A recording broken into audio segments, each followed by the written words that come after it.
And we're live. Good morning, gentlemen. PT Breakfast Club here on this Tuesday in July. He's Tony. He's Dave. I'm Jimmy. What's on board? What are we starting with today? Jimmy, you're in DC. So what is the ABTA event you're at? So, just a short history. There used to be so many different APTA events that they were like all over the place. They've started to like pare them down and put them like all on the same weekend. So this is APTA's Future of Rehab Therapy Summit, where they're sort of trying to bring people together that are doing different things. And in my opinion, it's a good idea. It's something they've been talking about for years. It's been long said that the only way to progress is to look outside the profession. So you're going to see a lot of tech companies, you're going to see a lot of product, you're going to see a lot of people who aren't in PT, but if they paired with the profession, and it's actually not just PT, it's why it's called the Future of Rehab Therapy Summit, OT and speech as well, sort of mixing those things as well. So you're going to see that for 2 days on display, in my opinion, in DC, and saying like, okay, like we're all in the room. What do we need to do? What are we doing right now? What do we need to be doing, 2, 5, 10, 15 years from now, so that all of us, our professions, are in a better spot, or helping more people, or I don't know, still in business, those sort of things. So that's where you're going to see for 2 days on display. Awesome. Go ahead, guys. I'm just changing locations. That's all right. So that's what I'll be doing. I'll be doing interviews live from here for the next couple of days because I'm as curious as anybody else. Now, this will also overlap with a bunch of meetings like the APTA's House of Delegates, like their sort of like political arm, internal political arm. So delegates from different states around the country will fly into DC, and they'll sit in a room with someone with a gavel, and they'll say, Robert's Rules of Order, motion, second. I don't know what any of this stuff means, but it's how a bill becomes a bill. That'll actually happen too. So it's like APTA's having just a big old long weekend, the weekend after July 4th. This is because of your APTA connections, or is this through Athelus and you're representing Athelus, or no? So a little bit of both. So I'll be doing interviews on site because I have a microphone. Why wouldn't I? And then Athelus is throwing a happy hour on Thursday night on the roof of the APTA headquarters, which I call like Avengers Tower or Stark Tower because it sort of looks like Stark Tower from the Avengers movie. It like overlooks the river, the Potomac, and DCA, and the whole thing. So I think it's pretty cool. So there might be some things happening there at APTA headquarters to help the profession. Is that what you're saying? Yeah, so it's going to be 2 locations. One meeting's going to be in DC, and there's a full agenda available online. I did an interview with Drew Contreras, who is sort of the guy behind this, or one of the guys behind this, I should say. There's a lot of people that sort of work to make something like this happen. But it's asking like, where's the future? So a bunch of, did you know there was a PT who won a deal with Mark Cuban on Shark Tank? I think What I was remember what was the hearing product? it. It was like, we'll get into it, but it was like, it was a bar of soap, sort of shaped like an Yep. IASTM Yeah, I tool, saw that. Yep. Yep. and he got a deal with Cuban. So I'm going to meet this guy and like hang out, which is kind of fun. I don't know, it's different, it's weird. So what makes this a successful event for you? What's on your like top 3 priorities? Yeah, it's always about like connections, right? And again, I didn't start a podcast to like meet a bunch of, well, I did. I started a podcast to meet a bunch of people, but not to like get something out of it. But then you look back and you're like, oh, that's the way to sort of do things. I mean, I've got a meeting coming up later this week with someone that I met 6 or 7 years ago because my podcast has been going on for 9.5, almost 10 years. So that we're going to maybe work on a project together. So like it's bounceability. But now when you guys or someone's like, I need someone in this location who does a thing, I'm like, yeah, I know someone. Like, and that's not magic. That's not like powerful for me. So for me, it'll be connecting with people I already know and then meeting new people and then just sitting back and saying like, what do you do? Like the interview seat is the best seat in the house, in my opinion. And not just because I'm a podcast host, but like you get to see and ask a question and it's not like out of place. And you get to do this. And we've talked to Jeremy Sutton and other people before. You can have a local podcast with really huge implications and pretty big ripples. It doesn't need to be something. It doesn't need to be your primary responsibility for it to be impactful. Again, I've always said this: like you want to be the smartest. You want to look like the smartest person, not be. You want to look like the smartest person at a dinner party. Just ask questions. Be curious, not judgmental. Absolutely. So what do we have on the agenda for today? Well, we wanted to see some sort of statistic, right? You sent us a screenshot of something that we see growth. What is this? This is like sort of out of position. Is this Facebook?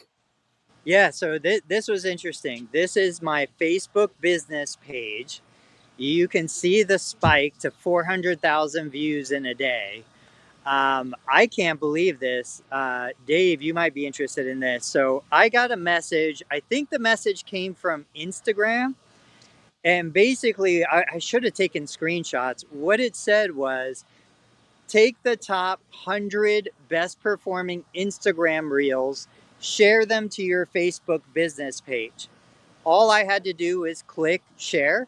Facebook or Instagram, whatever platform was doing this, had everything ready to go. Everything was scheduled, publishing like 3 or 4 reels a day.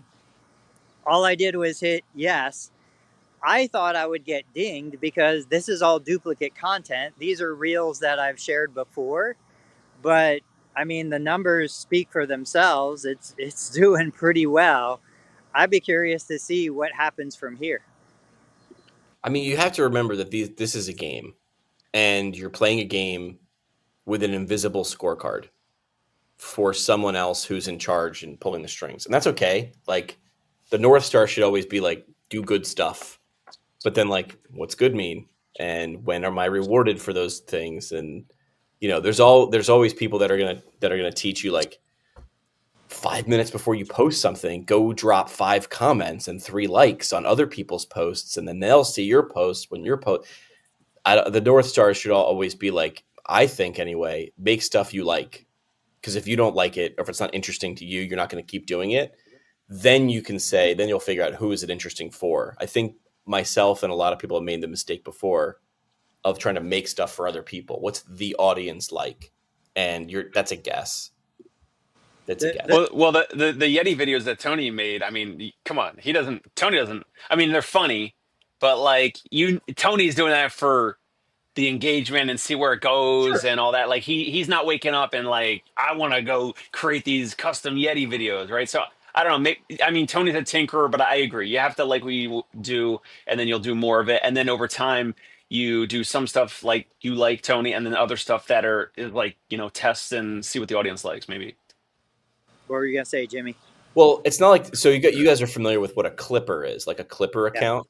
So a clipper account would be like someone who goes to like I don't know, like a Red Bull account or a really big account, and like you just steal their videos and then you just start sharing them, and then you get a lot of likes because like you're sharing really great high produced content that you didn't produce or create. Like, what's the end game for that though? Like, what do you think the monetization on a clipper account is? It can't be a ton, right? Like that because there's some work in it. Like I don't know. There's a whole network. I was just listening to a YouTube interview where they were talking about some of the big groups, and that's all they do is they go out there. Content creators, let's say me, I would be willing to offer $100 per 10,000 views to any clipper that takes any of my content, clips it, republishes it, and gets that level of CPM. Uh, But not on for your me, account? no, they're on their own account. So it could be 100 other people that just take my content, chop it up, take the most exciting parts, publish it. I get the reach. Instead of paying Facebook for ads, I'm paying them for the views. I mean, it's a whole growing side of the industry. But to your point, for me, that, one day I got 400,000 views, then it's like 350 the next day. I'm curious to see where it goes. I have no interest in turning those views into patient visits. My goal for all of that content is just to grow that as a media channel, make money through their monetization program. Right now, Facebook business page is paying more for short views than any other platform out there. Plus, they have bonuses that they're paying. So, like, I might make $25 on YouTube where I'm making 250 for the same views on Facebook business page. So that's what I'm excited about is I want that to be a full-fledged monetization opportunity to monetize those views. So just Hmm. understanding what game you want to be in and what Yeah. kind of effort you want to put in. And understanding you can't do 100% of the thing. You can't. Yeah. So what's new with Dave? What's going on Dave's side of things? I'm still focused on the physician marketing, more of the social media stuff, posting more stories, posting more posts, getting in front of more folks in terms of building relationships. So a little less of the paid ads and more of the organic marketing. And I mean, I just basically have started growing, like just working on it. Concierge Pain Relief on Instagram. It's got like 123 followers or something small, right? I posted a couple stories yesterday. Uh, it's I don't know. I think the story got 50 views, so I can see who viewed it, right? So of like the 50 people that viewed it, five of them are actually physicians in the area, like literally in Manhattan and Brooklyn. So the whatever it's like, you post, you have an account, you post a story reaches, I thought it was like 5 or 10% of your followers. This is like 50% of my followers, and then I don't know, 10% of the viewers of the story that I can actually see that. Now, of course, I can see if they watched, I can't see if they watched one split second of it or the entire story, but you can see if they click through and continue to watch the other stories. And all the stories are myself or one of my therapists treating our patients and clients, right? So I want to get that out there. I want to, do more of what Josh Funk is doing and getting out more videos of patient treatments, the stuff that Tony's been doing, the stuff we've been talking about. Just yesterday, I had one of my physical therapists come here to my apartment. He treated a friend of a friend of a friend. Um, and I was doing like video and all that. So we got more content just yesterday. And the one thing with that is I need to maybe my therapist was Porus was a little bit nervous or something in front of the video. I don't know, because I was like the third person like in the room. Uh and so I think he was a little nervous or whatever. So I need to coach him on like Tony's gonna laugh and say it's a little bit of like the healthcare, theater, the medical theater, but I need to coach him on like being a little louder and being a little more assertive and a little like not like we're gods or anything, but just a little more of like, hey, like I see you have this going on, and with this going on, it's like this, or we're gonna work on these types of hands-on manual therapy techniques, and this is why we're gonna do it, and then we're gonna do some drills and talking like I think as a segue to what I'm working on, a segue of that is like getting more of the patient buy-in and having coaching your therapist. And I think some of the best therapists, Tony talked about it before, not always necessarily the most skilled or the best clinically, but folks that are personable, and they're kind of treating you, but then they're able to talk about sports, current events, weather, whatever, some local thing that's happening. And so in a nutshell, those are all the things that I'm working on right now. Yeah, I told you guys the 3 A's that Eric Merritt taught me like 10 years ago, right? Available, affable, and adequate. And that I shared that on LinkedIn, and people were like, well, I mean, you need to be the best. And I'm like, no, the third A is adequate. And when you wrap your head around that, that means doing the basics really well. But people will focus on climbing mount certification and mount nuance, and then come full circle and be like, how come I'm not making more money? I'm like, you're climbing the wrong mountain. You're focused on the wrong thing. Like being available and affable and adequate.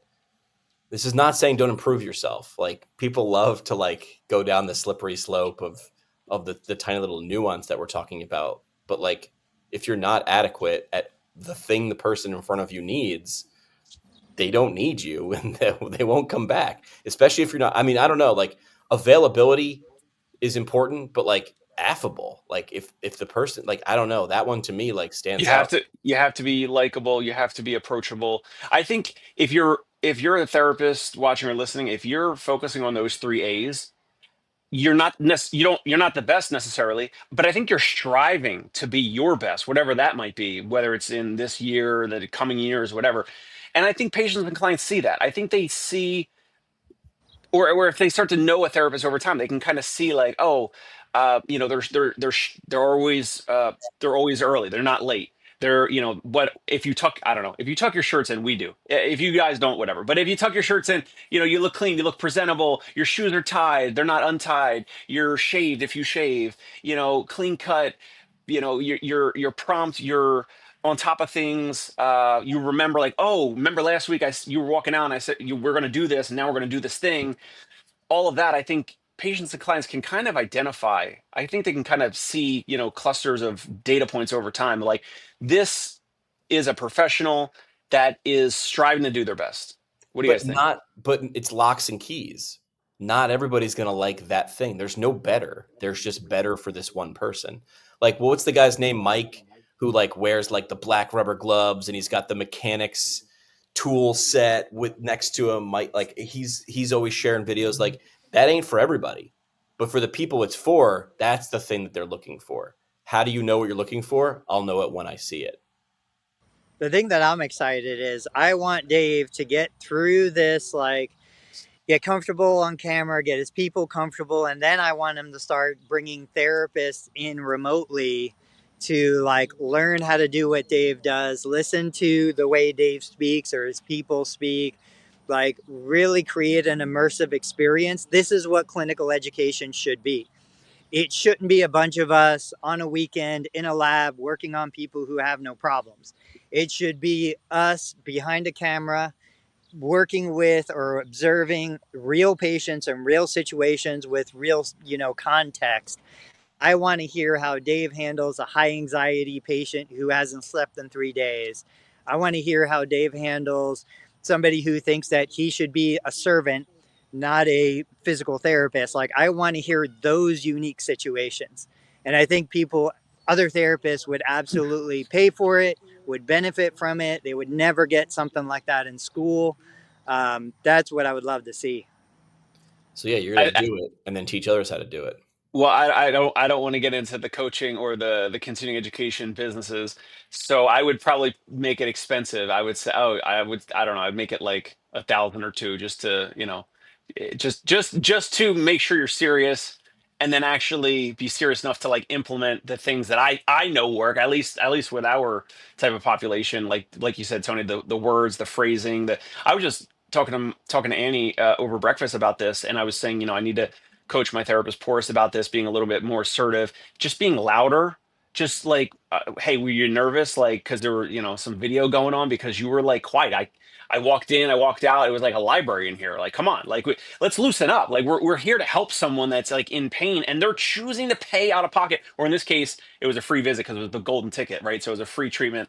I'm paying the therapist, but the client's getting a complimentary visit so that we can put it on social media. But in general, we have people paying out of pocket for the most part, and they could, walk down the street and pay a $20 copay. Or, by the way, many of these chains, many of these networks, I don't know if you know this, Jimmy, I don't know if you know this, they just decide to not charge copays and co-insurances. Have you guys heard this?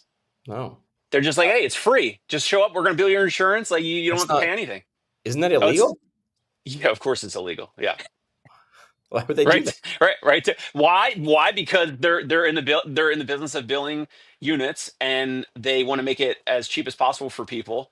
Pack them in, volume game. I would say that's a mill.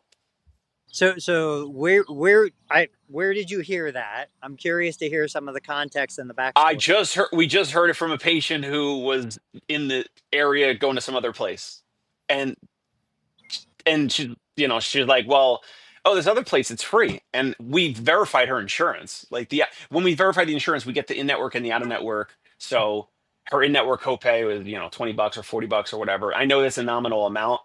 And in New York City, like, to waive that, by the way, I don't want to be on like a soapbox, but if you waive a $20 to $40 copay, I mean, unless you're doing like, it's not kosher, it's not legit, it's not legal, no matter what, first of all.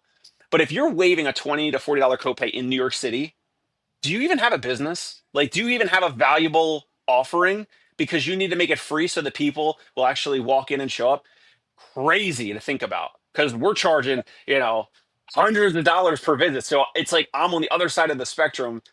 Yes, it's illegal. It's crazy that it even happens. Tony, I've heard this for years in different states and friends and colleagues and all that. I'm not saying it's everywhere, but it is. I would say it's largely everywhere. It is a form of insurance fraud. Like, you either enter into a contract with an insurance provider, or you're an out of network provider accepting assignment, which is like a mini contract. And basically what you're doing is you're saying to the insurance company, hey, we're going to collect this. And then to the patient, you have a backdoor deal that's like, no, just come and we're not going to charge you. It's absolutely insurance fraud. Yep. Now, there are certain things, you are expected to make a reasonable effort to collect the amount. You Oh, I'm can't. sure, and I'm sure they do. Right. Yeah, Yep. yeah. That's the thing. What does that mean? And to them, I mean, it's a numbers game. You get enough people, a $30 visit is better than a $0, so they're gonna do it. Um, but like, this is the stuff that we're fighting against, and I still always go back to, it is because the majority, especially in outpatient ortho, Don't say it. Don't say it. the majority of people will not come if there's any out-of-pocket cost. They're just not going to do it. It's not a priority for them. It's not the solution they want. They want maybe pain relief. They want something else. They don't want to come in and do what we want them to do. And we are It, so desperate to serve what we are cooking to the community that we will do anything, including commit fraud, lie in our documentation. Let's go that direction for just a second. How many patients say, I want to get back to golf? And how many therapists turn that into, my patient can't walk between rooms? No, that is not what they said. That is not what we're treating them for. But you won't get paid. So you commit fraud, lie in your documentation, just so you can milk the Medicare system. And, yep. and everybody freaks out that there's that $14 billion, case that was just published. That's probably one in thousands of cases of overt fraud, overutilization, all of this stuff, and nobody seems to want to deal with it or address it or even discuss it. Yep. Amen. Jimmy, what's on your mind? I'm just thinking, like, what's the future of a profession that feels like it? A lot of people need to do that. Exactly. Like, that's Exactly. scary.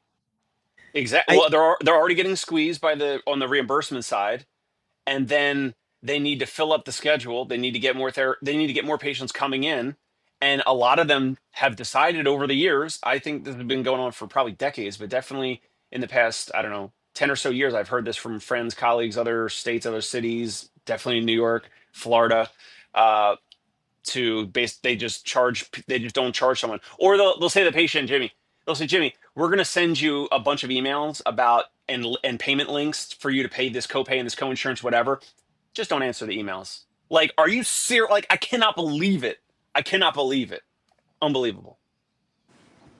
I think there's huge value in the profession. I don't want anybody to take my words and think Of that I course. mean there's no benefit to being a physical therapist. I try to call out outpatient ortho because I do believe we are the worst violators. I think we've just pushed so far away from what the original intent of therapy was. I look at what neurotherapists are doing and hospitals, and just all these spinal cord injuries and amputees, and there's absolutely. I am on the far side of that spectrum when I say the real intent of insurance. I did an evaluation this morning. Um, this individual does not need physical therapy billed through insurance. They need some fitness. They need some, two or three things that they can do on their own, and they need to be discharged to do it themselves.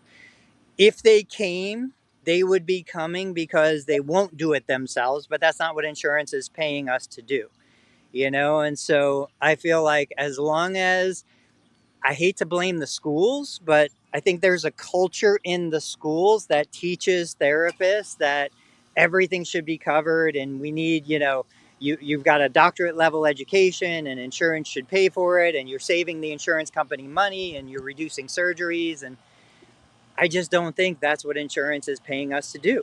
And so if that's where the seed gets planted, and the therapist expects this should be paid for because it's coming from me and I'm a physical therapist, I just don't see that as, something we're going to overcome. All right, changing topics. Yeah. I shared this post on LinkedIn, and of course, I shared it because it's a belief that I think other people would disbelieve in or just dislike. And I decided to focus on this flex that physical therapists like to bring up, which is that we spend so much time with our patients. So the post essentially is like saying like we love to brag about how much time we spend with our patients, and that's the value. But I'm like, I actually Well, think well, it's well we do compare to physicians, yep, dentists, I don't know, most other main service providers, right. So, professionals. so I do like this differentiating factor. That's like a good marketing technique, which is like if you do something different than your competitor, right? Highlight that, whatever that might be. If they're big, you're small. If they're big, you're nimble. If they take forever, you can be there within an hour, right?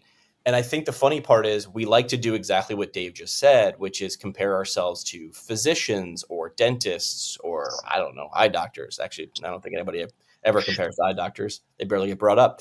But the idea there is they're not our competitors. That's the problem here.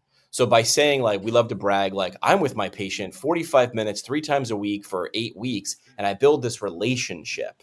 And that's cool. But my pushback is more time doesn't necessarily mean more value. So I use an example that a couple people in my comments didn't like with a TED Talk.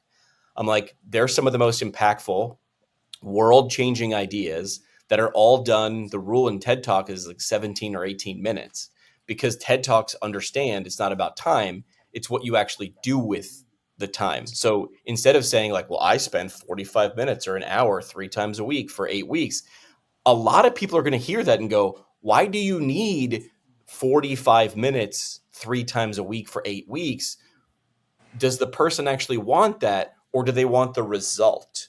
Right. So in what game are we? If we're in a billing unit game, 3 times a week times 45 minutes times 8 weeks makes really good business sense. But then we look at something like drop off rates or failed plans of care, and we like, well, I don't understand why they didn't complete the plan of care, because the plan of care was too long. It wasn't necessary. You failed them somewhere along the line, and they stopped coming. That was a good decision on their part because they stopped seeing value. So my When you saying the value in the eyes of the patient client is what you're saying, value when you're saying value. no one else gets to decide that value except for the third party payer. They decide how much a unit is. So in I the eyes of the audience, the patient, yeah, if the value isn't there, they stop showing up. I don't blame them. so I want to push back a little bit. I do agree. First, I do agree that not everyone wants or needs that. Tony will probably agree with that, and that's one of the main reasons why there's such a big drop off. I think there's sometimes at certain places, certain practices, whatever, probably not a good enough coaching of the therapist to explain, like, hey, Jimmy, you have this new acute back pain or chronic back pain or whatever, and here's the game plan. Here's the evaluation we just did. Here's the game plan. We're going to do this, and we do these things. If you come to these visits, you do this, you do a little bit of stuff at home, and based off of this pattern of how you fit with previous patients, you'll be 80 to 100% better in 15 visits or whatever, right? So like laying out that, I think, is not performed well at all across the country. I think that's one of the biggest reasons why there's the patient drop off. But I do want to push back on the amount of time that the patients and clients that are spending with us. I think is I think it's maybe equally, if not more valuable to the practice. What I mean by that is, and Tony doesn't like massages. I get massages once in a while. If you go, you lay prone, and then eventually they turn you over, you're laying on your back, you're laying supine, you're getting a massage or whatever. You're not even talking. Like, there's no talking, which is fine. That's just the way massages are. So there's no real relationship building. There's less of like the affinity of like, oh, I want to send my friends, my neighbors to this massage therapist. Yes, some people do that, but I think because we have so much conversation with our patients and clients, because of the extra time you're talking about in person, I think there is a ton of value I think the client and patient typically, hopefully, gets a lot of value from our knowledge, and then Tony will talk to the patients and clients about, hydration and sleep, or recovery techniques that they can do, or Amazon products they can buy to aid their recovery or whatever. And the communication that we have with our patients and clients, I think, helps the practices also, because then it's easier. They're like, oh, I'm referring my neighbors, my friends, my coworkers, whatever, to that physical therapy practice because they're great, they're affable, they talk about sports, they talk about the weather, they talk about travel, they keep it lighthearted. It's like, like the joke books at Tony's practice, and it's like, cheers, and everyone knows everyone's name and all that. I think that's underrated across the country for outpatient physical therapy practices. No, I think they love to tout that. I think that is like like a lot of people will say that, and they'll say it. And I heard it as a student ad nauseum. Here's the thing: it's only good when it's good. Right. Would a haircut that takes 2.5 hours to do be better than the one that can take 20 minutes? This meeting could have been an email. People are constantly doing the math. And once the math is lopsided in this should have just been an email, I don't need to be there, they don't show up unless it's their job and they have to. Do you know what I mean? I agree. Let's We take this we one to can't the we extreme. we can't bring up haircuts because Tony's just going to say sport clips. Yeah. But sport clips and your local salon is a He good he want example. he want he wants that he wants that efficient haircut in and out. Right. So Sport Clips understands what they sell, and they sell speed, availability, and adequacy, right? Available, affable, and adequate. So if this is true, if the people that push back in my comments here, they're like, absolutely not. TED Talk is a bad example because it took months to curate that TED Talk that they give once. And I'm like, oh my gosh, look at them putting all that time and effort into crafting their thing that they deliver. They understand what business they're in so they can do it efficiently. Why don't we see therapists offering 2-hour visits? If an hour is great, isn't two twice as great? Like why isn't it? People will do it, right? There are a lot who do. There are people in my group who want 3 and 4 hour visits. I mean, it's absurd to me. But the whole idea is it goes back to who's paying the bill, what are they buying. I was just listening to, I can't remember the show, but they were looking at, and I shared a post about Chili's and how Chili's has kind of made a comeback for 20 years. Chili's, the restaurant, the Yep. restaurant chain, they were Amen. stagnant, no revenue growth, no improvement. They were barely surviving. Sounds exactly like the profession of physical therapy. And then they made a revival where they brought back a $10.99 value meal. But it wasn't just that, it was the combination of bringing that meal out and fast food places like McDonald's, Burger King being more expensive. So now I have the choice for dollar. I can go to Chili's for lunch, or I can go to, I love it, or I could go to McDonald's. I'm generally going to choose Chili's. I think in our profession, confirmation bias is stronger than ever. The people that want an hour with Dave are paying for an hour with Dave. They want the personality. They want My therapist, not me, my therapist. anyone, whoever. Yeah, they that's what they're buying. But there's a whole huge community of people who will say, I don't have time to go to physical therapy. I've got kids at home. I've got a job. I've got all of these other commitments. Like, who has time to waste an hour talking to a physical therapist? I don't need to pay for friends. But the geriatric at home who's lacking socialization and Medicare is paying the bill, they'll go for 3 hours. We have people here that the only way I get them out of the clinic is I have to increase the intensity to the point where they're begging to stop. They will then leave the clinic. I had a patient yesterday, Medicare beneficiary, who was like, oh, that's it? That was quick. I said, look, you can jump back on the treadmill and we'll start running, or you can leave right now. You did enough. And she was like, no, I'm good. I'm ready to go. Point being is, we're always kind of have that tendency to, well, everybody in my clinic says they love manual. Well, it's because you attract people who love manual. Yeah. There's a huge population who don't want you to touch them, and they won't come to your clinic because you can't keep your hands off them. Like, we need to find solutions to It's serve true. different It's true. communities. Yeah.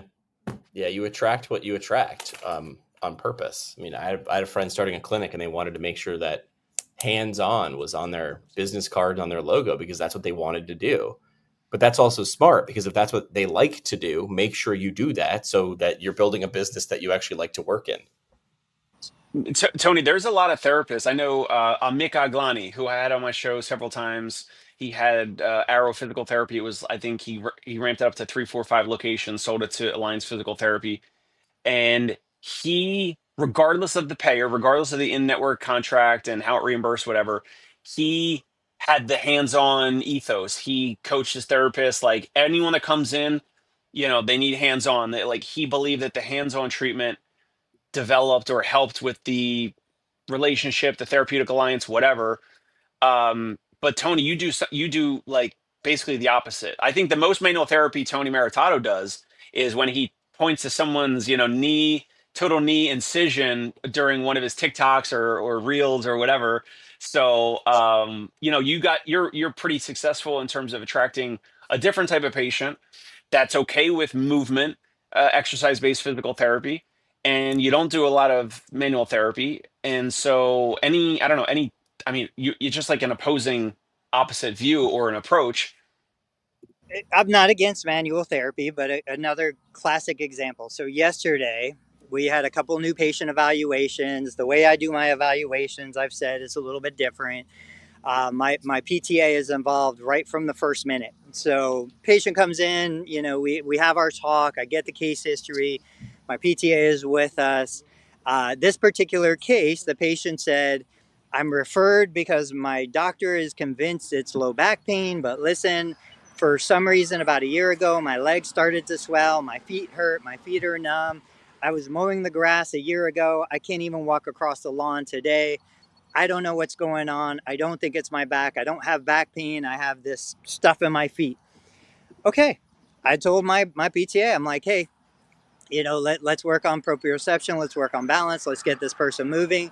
No manual therapy. Because the easiest thing in the world for us to do is, all right, lay down. I'm going to rub your back and you're probably going to like it. But that is not what you potentially need. Let's get you moving. Let's get you doing the things that you're having a hard time doing. And let's build an assessment based on that. I just think we've leaned on manual therapy too much. There's a time and a place for it.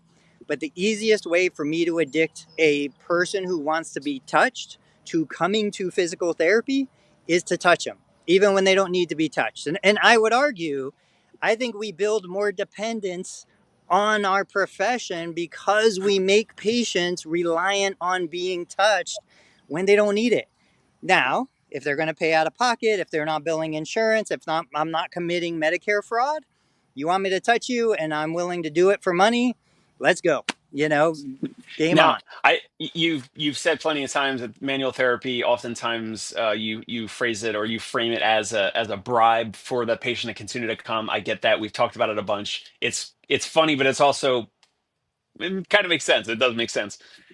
For patients out there that have the like chronic pain or they need a lot of behavior change, Tony, what about, is there a middle ground to that? Yeah. Is there a therapist that's going to push back on you and say, well, if I do a little manual therapy up front to try to build, not on purpose trying to build their dependence on passive treatments or whatever, but wouldn't some therapists or some patients benefit from some of that manual therapy to get that patient to come 2, 3, whatever times a week, to assuming it, whatever insurance, medically necessary or whatever, or their self-pay or whatever, but to build the behavior change over time if they have that, the lower leg edema or chronic nerve pain or neuropathy or balance problems or whatever. We know it's not going to just get better from, one visit a week or one visit every 2 weeks or whatever. Is there a place for manual therapy there where it's like you're kind of doing a little bit of an assessment, maybe you're doing a little bit of, like you say, Tony, a little bit of rubbing their back and rub their shoulder with the over their shirt or whatever? Is there some benefit for some of the chronic patients that have chronic issues or they're overweight or they have comorbidities, to build a little bit of, like, dangle a little bit of a carrot to get them to come for weeks or months to actually make some change, whether behavior change or some health changes. What do you think? 100%, million%, yes. This is social media. Nobody wants to hear the moderate perspective. It's only the extremes that get the views. But no, and I would say any condition, a post-op acute rotator cuff repair, yeah, do a little manual therapy. It's probably helpful. Like Dr. E, there's a whole bunch of therapists out there that use manual therapy appropriately. I just want therapists to be aware that it's also a powerful weapon that could be used for evil. It's a powerful weapon that could build dependency. It gets that dopamine rush. It gets all of those emotions and feelings, going through the patient. And when you're doing it through insurance reimbursement, this is where I think it starts to get a lot more dangerous, because we know plenty of dependency that happens with just a little bit. Taste this, drink this, smoke this, inject this. Like that's the way it all starts. It's been like that for a millennia. There is benefit to it. Not enough water, you're dehydrated, too much water, you drown. There's a sweet spot in the middle. It's an intervention we can all use and enjoy and appreciate. We just have to be mindful. Are we doing it because it's in the best interest of the patient, or are we doing it because we need to, pay the bills?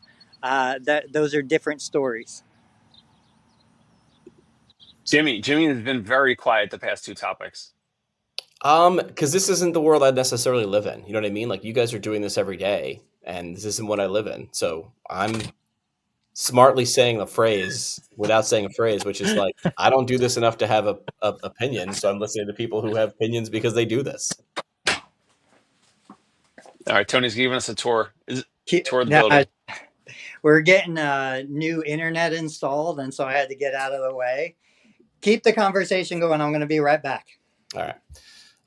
So Dave, just to catch people up and to make this more of a reality show, because that's really what it is, you and I are going to try to build something together. And we had a conversation after our live stream last week, which is you went to a live or an in-person sort of networking physician, actually pharmacy funded networking event. And the idea there was get a bunch of people together in a geographic area, also in the same vertical in healthcare. You thought it was great. We said, why not steal this idea? Newsflash, these people didn't invent this idea anyway. This was someone else's idea, but it's a good one. And it's an idea that if executed well, you could really pull that thing off. So we're going to try to build something, and we're running into like the problems that other people do, which is like, hey, do we want to do it in July or August in New York City when notoriously a lot of people are off and things are down? Or is it the best time to do it? Because if your business is down, you've got more time to do stuff like this. So we are building that in the background. And the idea is to host something similar, but with our twist on it and get the right people in the room. Yeah. Yeah. So I love the one I attended, the provider synergy dinner. We talked about a very, a similar approach and kind of making it like, whether we use the word referral or collaboration or synergy, like if you hear any of those words, we can't say synergy. No, because that's what their thing was literally provider synergy dinner. And I know Jimmy, Jimmy's not a fan of synergy. All right, so I like your name. Yeah. So what did I pitch you? Pain points. But then you've got to qualify it with a subheading saying like referral network or something like that. What do you think about that?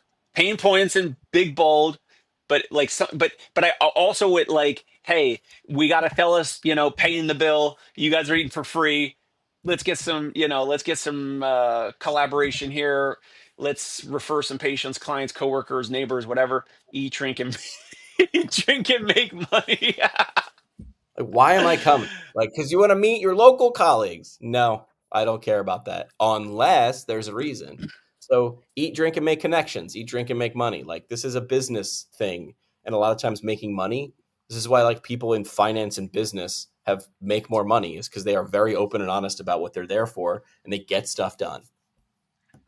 One thing that I was going to say the objective is repel the wrong people, attract the right people. If I see eat, drink, and make money, that piques my interest. But I know plenty of people who would be repelled by that. And they're going to hate that event.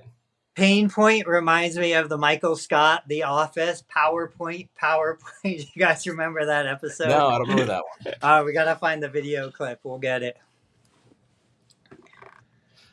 So Dave's task is to pick a date and a location, and then we'll work together on actually putting butts in seats, the right butts in the right seats.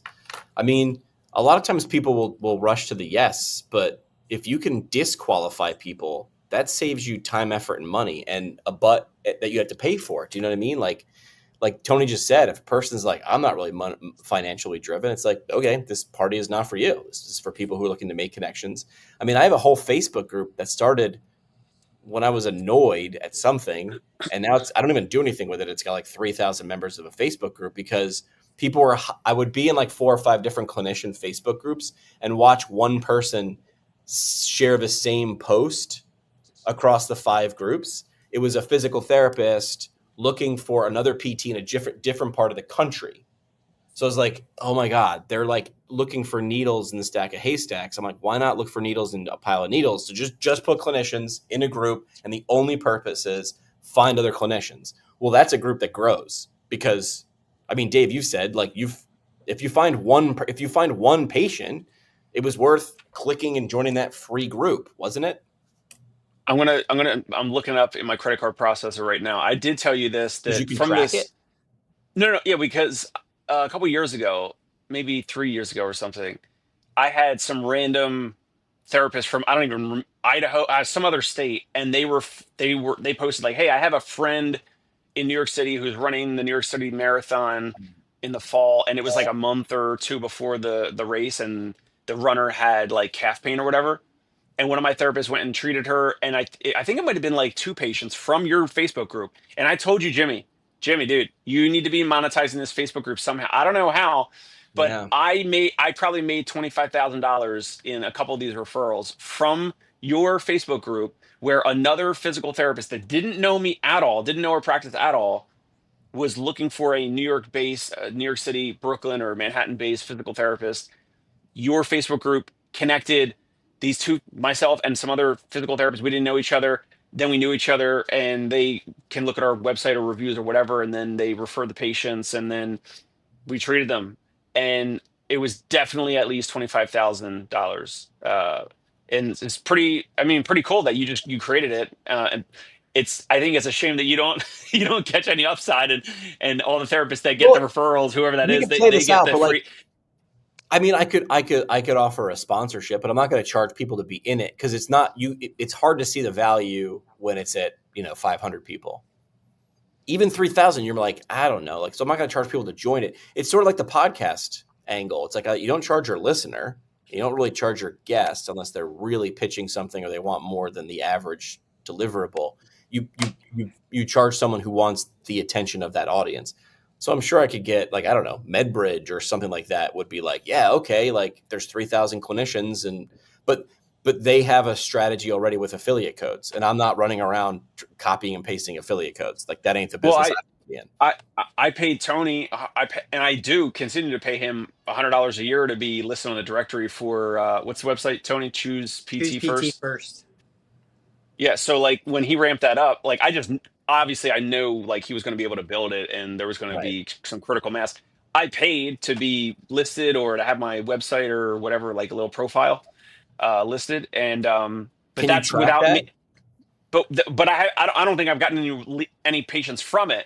But I know that like if I just got one, it would pay for like multiple years of it, 5 years, 10 years of it, whatever. So I was like, of course it makes sense. And it was like maybe a small amount of like supporting Tony in his project and building the website. But really it was like, this is what's in it for me. I know I got free leads from Jimmy's Facebook group. I'm probably going to get leads from Tony's directory for, or no, it was the mobile therapy website, or it's the Choose PT First.